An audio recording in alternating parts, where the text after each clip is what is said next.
안녕하십니까. 오늘도 아주 바쁘신 일정 중에 저녁 시간 내셔서 이 자리에 참여하신 여러분들에게 성령의 풍성한 은혜가 함께 하시기를 바랍니다. 혹시 여러분에게 누군가가 당신은 교회는 다니는 것 같은데 그리스도인 같지가 않습니다 하면은 기분 어떨까요? 아주 속상하겠죠. 로마서 8장 9절에 그리스도의 영이 없으면 그리스도의 사람이 아니라고 했습니다. 당신 그리스도인 같지 않습니다라는 말에 기분이 나쁘신 분은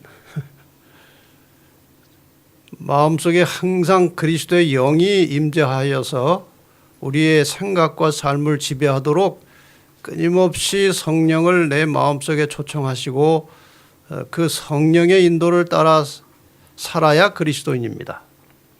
이걸 절대로 잊지 마시고 여러분이나 저나 앞으로 이 성령에 대해서 이전보다 훨씬 깊이 골똘히 아주 진지하게 생각하는 그런 계기가 되기를 바랍니다.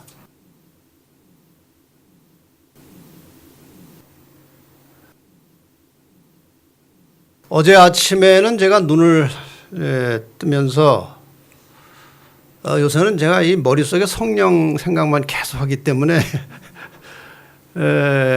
거기에 관련된 생각이 자꾸 이제 떠오릅니다. 아침에 눈을 뜨자마자 갑자기 어제 시작하면서 말씀드렸던 얼음과 물과 수증기 생각이 계속 나는 거예요. 그래서 그거를 제가 책상에 가서 빨리 이제 정리를 해 놓았는데 오늘 아침에는 눈을 뜨자마자 이 빛과 어둠에 대한 생각이 계속 나는 것입니다. 빛과 어둠. 그래서 오늘 저녁에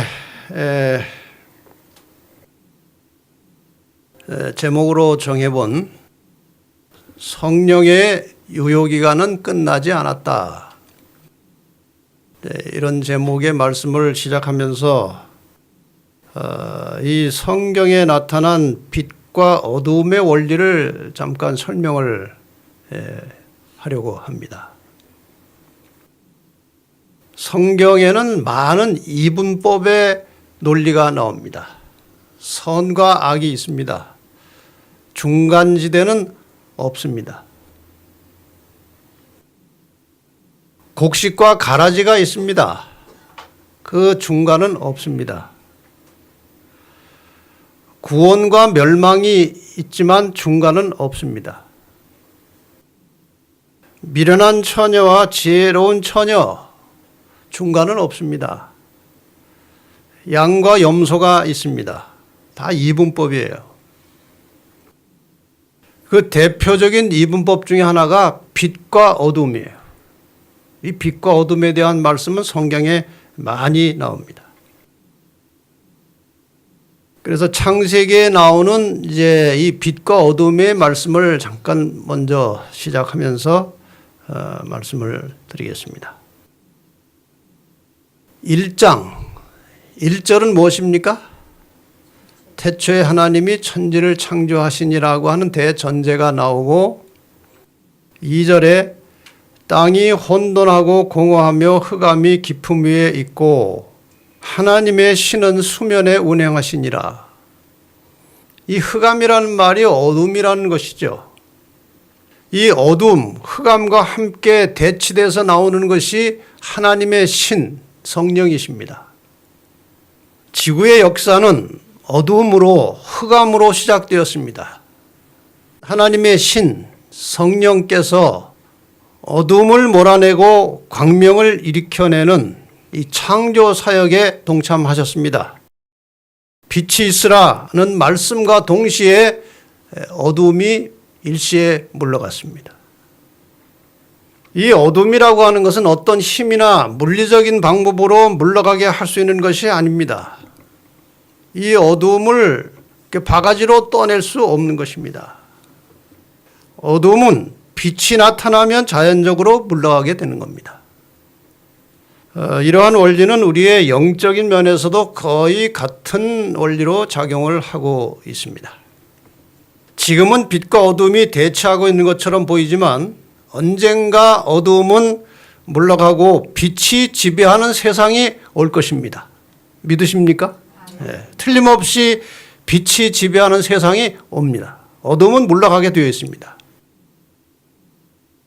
이 어둠의 세상에 빛으로 임하신 예수 그리스도에 대해서 요한이 요한복음 1장 1절부터 이렇게 묘사하고 있습니다. 태초에 말씀이 계시니라. 이 말씀이 하나님과 함께 계셨으니 이 말씀은 곧 하나님이시니라. 여기에서 말씀은 하나의 상징적인 언어로 사용된 것이고 예수 그리스도를 말하는 것이죠. 하나님의 말씀을 모양으로 형체로 표현하면 예수님이시고 예수 그리스도를 펼쳐서 써놓은 것이 말씀이에요.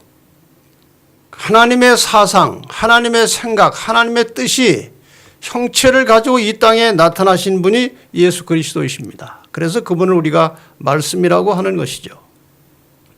이 말씀이 하나님과 함께 계셨으니 이 말씀은 곧 하나님이시라. 예수는 하나님이시라는 대전제가 여기서 시작된 것입니다. 그 안에 예수님 안에 생명이 있었으니 이 생명은 사람들의 무엇이라? 빛이라.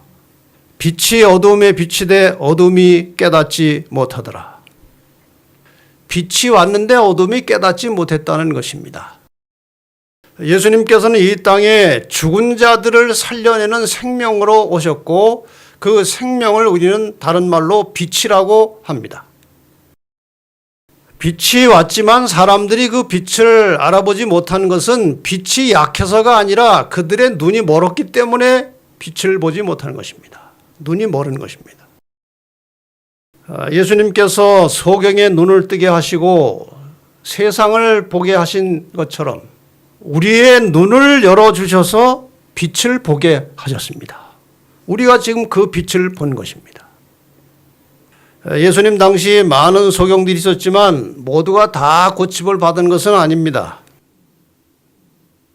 간절한 마음으로 눈을 뜨고 싶었던 사람들 중에 예수님께서 눈을 뜨게 하실 수 있다는 믿음을 가지고 예수님께 나온 자들이 눈이 떠졌습니다.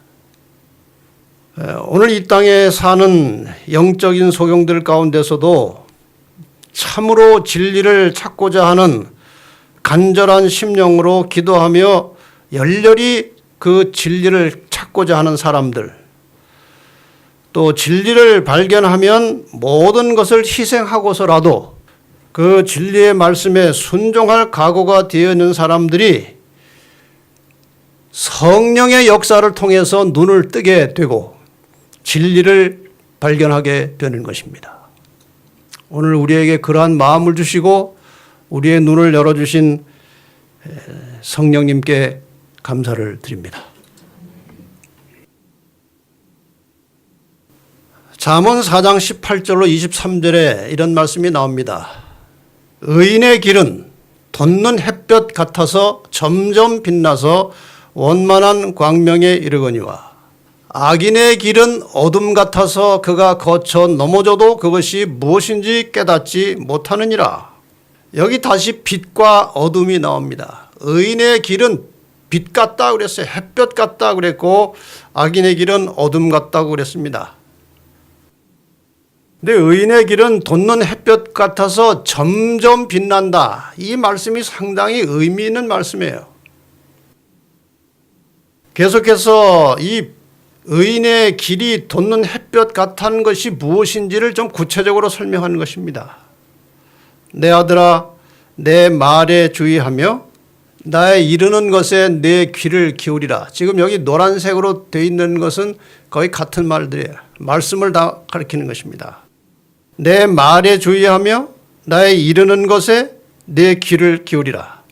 그것을, 그 말씀을 내 눈에서 떠나게 말며 내 마음속에 지키라. 그것은, 그 말씀은 얻는 자에게 생명이 되며 그 온 육체의 건강이 됨이니라.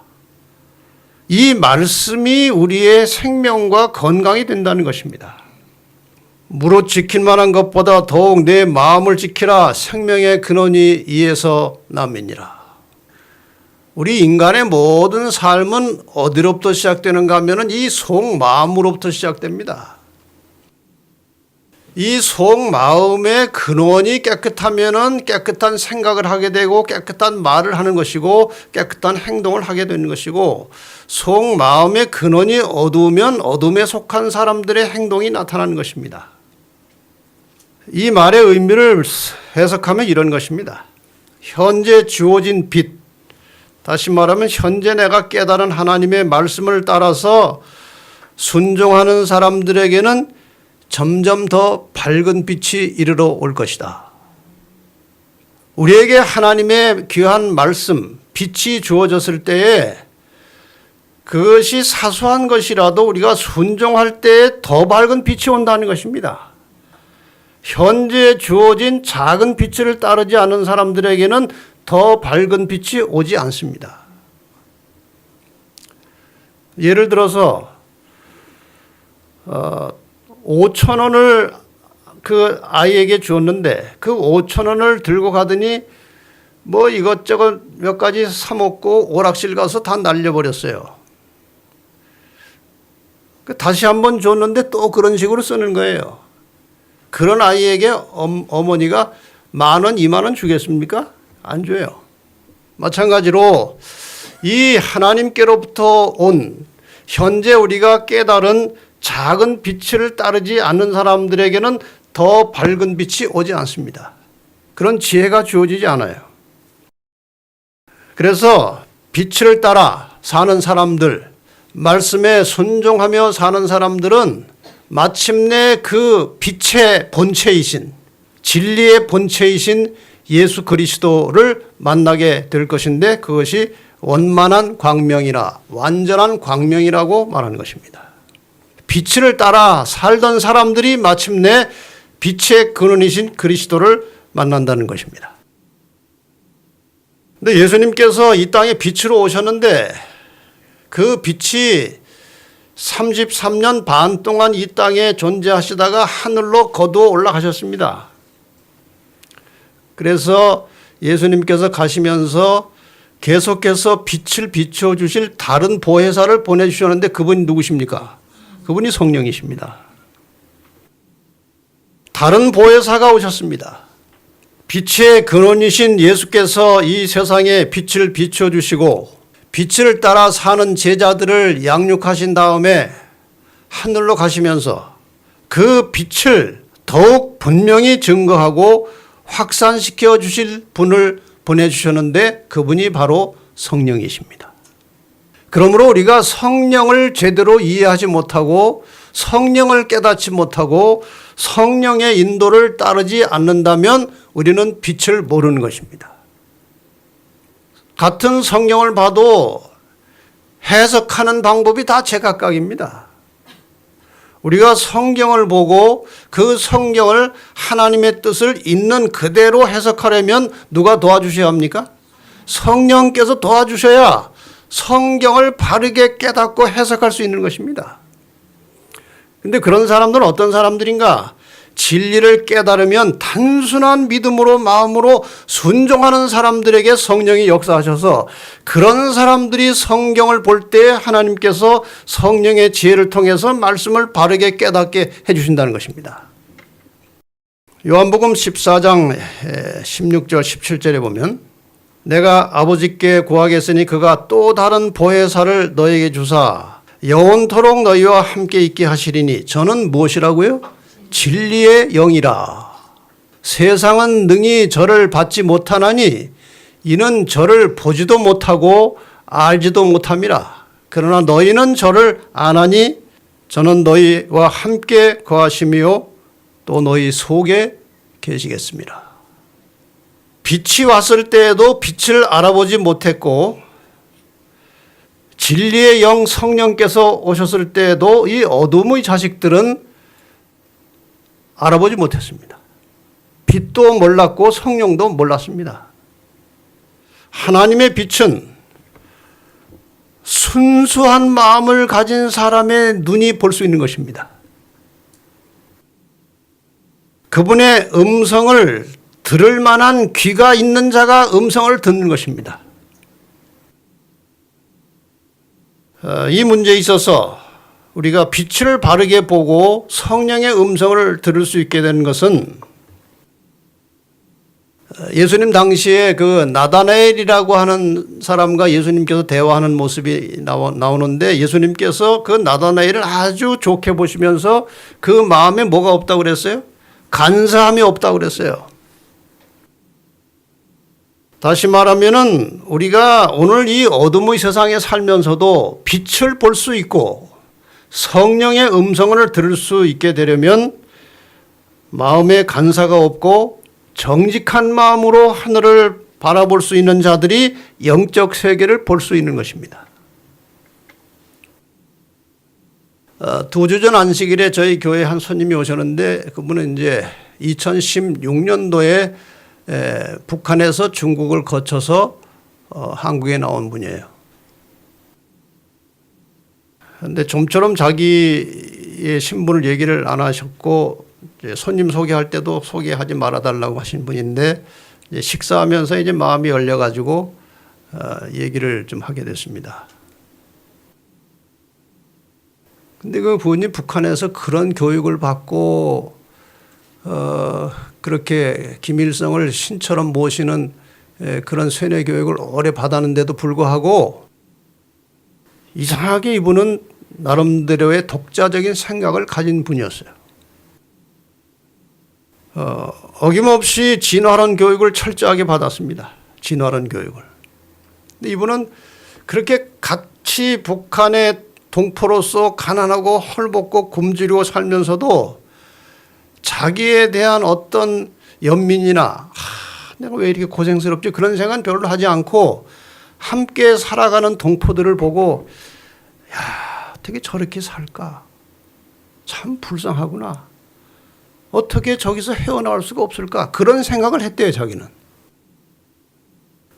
그 다음에 진화론을 뭐 오랫동안 배웠지만 그게 말이 되나? 진화론이 사실이라면 지금은 왜 원숭이가 사람 되는 원숭이가 왜 없냐? 그런 생각을 스스로 한 거예요.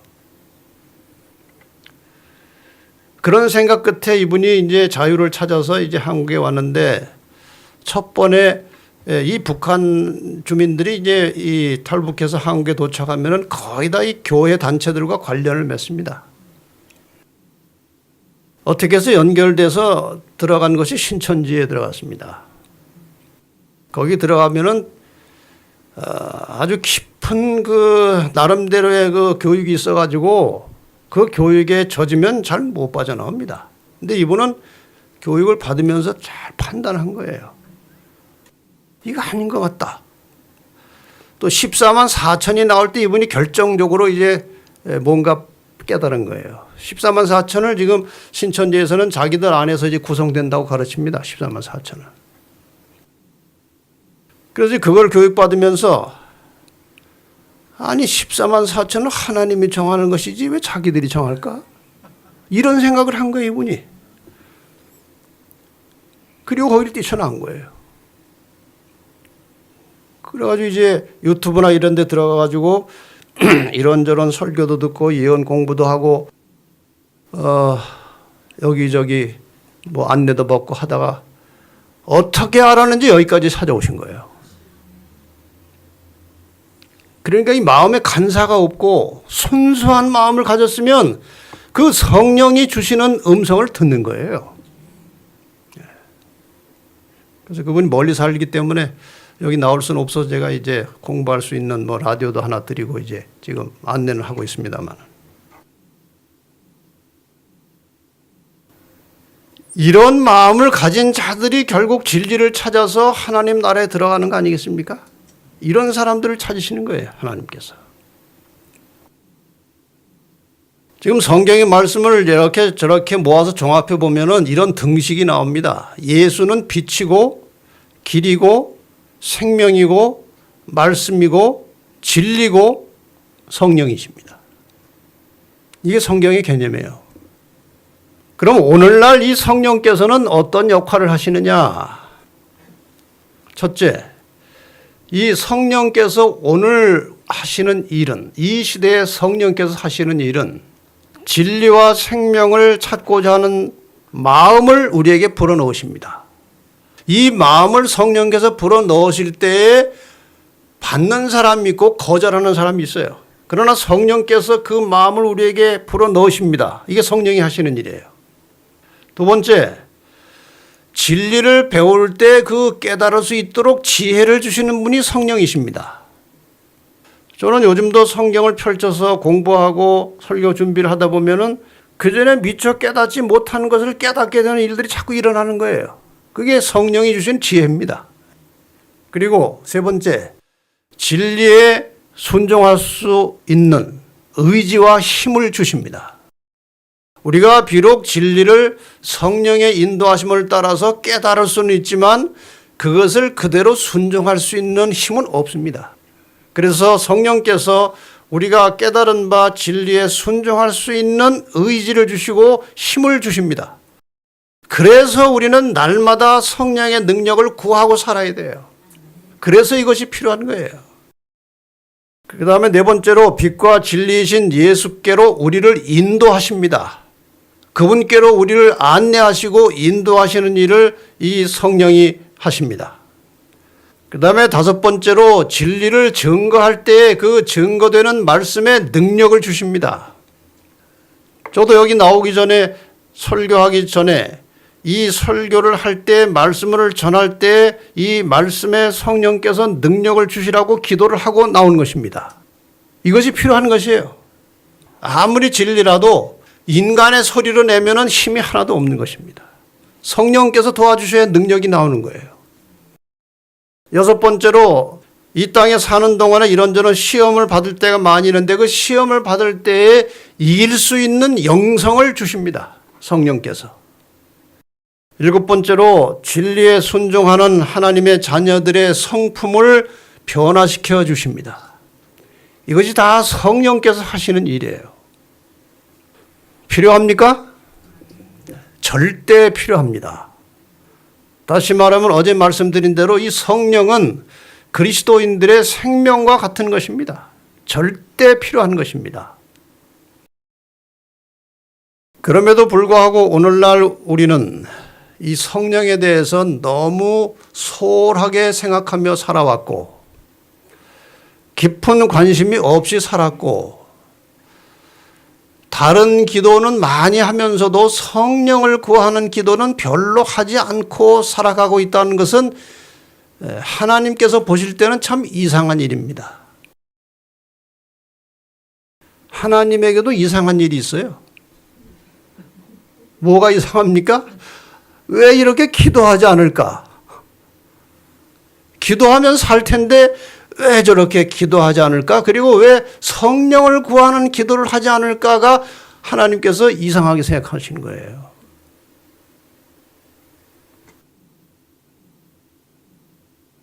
자, 이와 같이 예수님의 승천 이후에 구속사업의 현장에서 인류의 구원을 위해서 예수님을 대신해서 실제적인 역할을 하시는 성령께서 과연 어떻게 이 땅에 오셨는지 그 배경을 잠시 살펴보겠습니다. 우리가 오순절 성령 이야기를 너무나 잘 알지만 조금 세부적으로 생각을 해보려고 합니다. 제자들의 이제 그 오순절 성령 강림 경험은 뭐 굉장히 중요한 사건이었습니다. 신약 시대에. 예수님께서 이 지상 사업을 마치면서 제자들에게 하신 말씀 중에 이 말씀이 나오죠. 마태복음 28장 20절에 내가 너에게 분부한 모든 것을 가르쳐 지키게 하라. 볼지어다 내가